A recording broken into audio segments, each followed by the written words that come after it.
Hi guys, so I thought I'd come back today and just share with you some of the things I had to do to get through some of the toxic workplaces I worked in when I was in traditional employment. So from the age of about 18 to about 41, 42, I worked in various traditional employment roles. By traditional, I mean working directly under an employer, getting my salary each day, each month on a particular day, working direct for an organisation. And that was until in 2018, April 2018, I had enough and decided to leave with nothing to go to. But I just decided to follow my dream of setting up my own personal development, consultancy, training business. And 7 years later, here I am. But the other day I was walking along and I was thinking about how nice it is to feel peaceful within my day. And I had kind of like a snapshot of a memory that I had of how I used to feel like when I was in my last traditional job before I left to go into being self-employed and as a business owner. So that was kind of the inspiration when I thought about that, how horrible it was to do that video where I decided to pray for those of you that are in jobs where you just don't want to be there, in toxic workplaces. And yeah, I've just come back today to kind of share some of the things that I had to do to get through, because no one should have to go through that. When you go to work to do your job to the best of your ability, to pay your bills, to do all that type of stuff, which is what a lot of people have to do. You don't go to work to have to put up with bullying or oppression or people constantly being negative. That's not what the workplace is about. But unfortunately, loads of workplaces are like this. And for me, it really affected my mental health. But there were some things that I did that, by the grace of God, helped me to get through and got me to a point where I just decided, you know what, I've had enough, I'm leaving. So I want to share some of the things that I did. Now, some of you might not understand this, but some of you might if you are a person of faith. I'm a Christian, as I've already shared on other videos.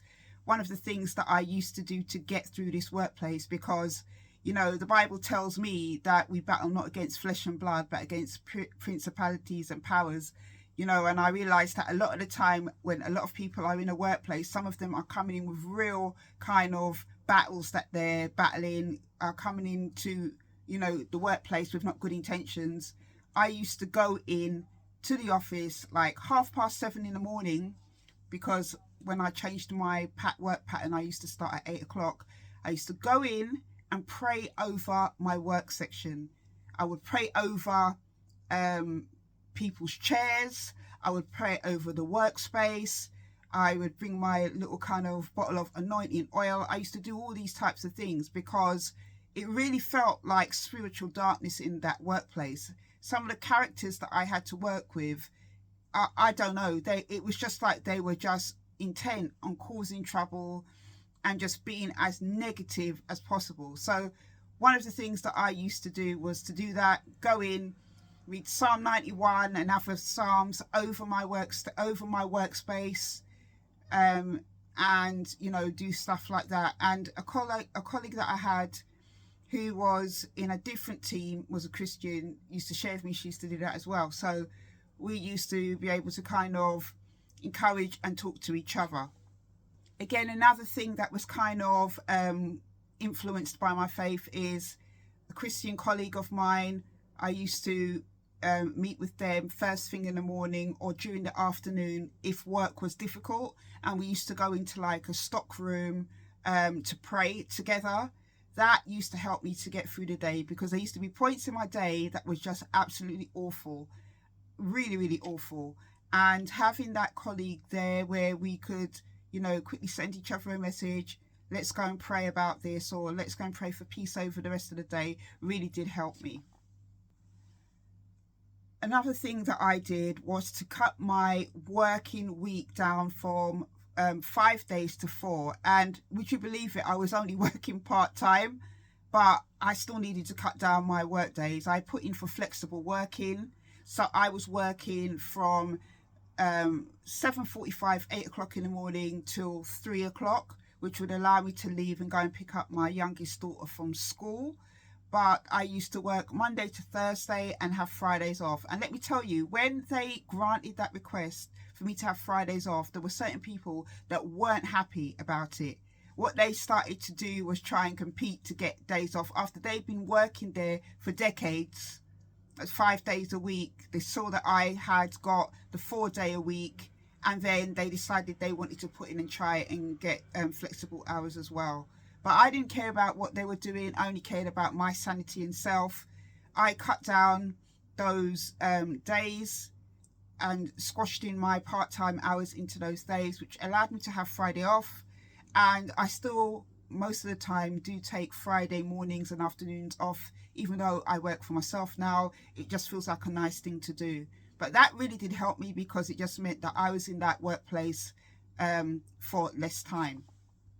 Another thing that I did was to keep myself to myself.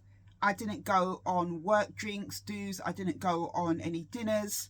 I think I went to one Christmas dinner once, but I just preferred to keep myself to myself. And of course, in keeping myself to myself, I was kind of called stush, that I was better than everybody else. But actually, these people in the workplace are not my friends. I saw how they operated with each other. You know, they'd be all clicked up at work, like they're best friends. But then when one of them would not be there, they'd be slagging off or talking about the other one in such a bad way. These are people I didn't want to spend my free time around. Obviously, in paid time, I'm here to work. I have to be around you. But in my paid time, I didn't want to be around these people. So I used to keep myself to myself. There was only a couple of people in my last job that were really true and genuine people. They didn't work on the same section as me.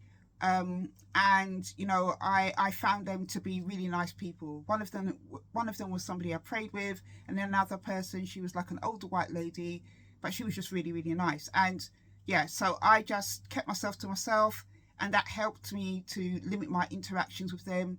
My only interactions really with them was just overall niceties and about work, and that really did help as well. There were times within at least two of these types of jobs where I needed to sign off sick, because it was just so depressing. I just didn't want to be in these workplaces at times. I couldn't even muster to even get out of my bed sometimes. I really felt trapped and hopeless in these workplaces. And I had to go through a process to get to where I am today. But at those times, you know, I really felt like I was stuck. And I was just always looking on things that I had to find another job, even though I didn't want another job. But there were times I was signed off sick, and I had to go and see occupational health and stuff. And none of the adjustments or anything like that really helped, because I still had to go back into the same workplace, into the same environment, seeing the same people. But after a couple of times of doing that, being signed off sick, you know, I really had to make some decisions about my mental health and about self-care and what was good for me. And, you know, I decided to take a step out into the unknown.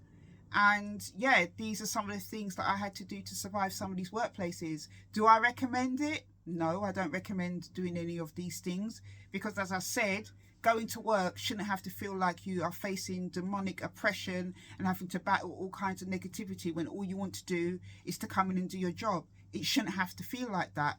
But I know and understand that there are many of you out there who are going through this right now. And I want to just encourage you, you know, that there is another way that you can get through things. It may involve sacrifice and different things like that, but there is definitely another way. And in the next video, I will share with you more about what I did when I got to that point of just leaving and just deciding whether I've got a job or not.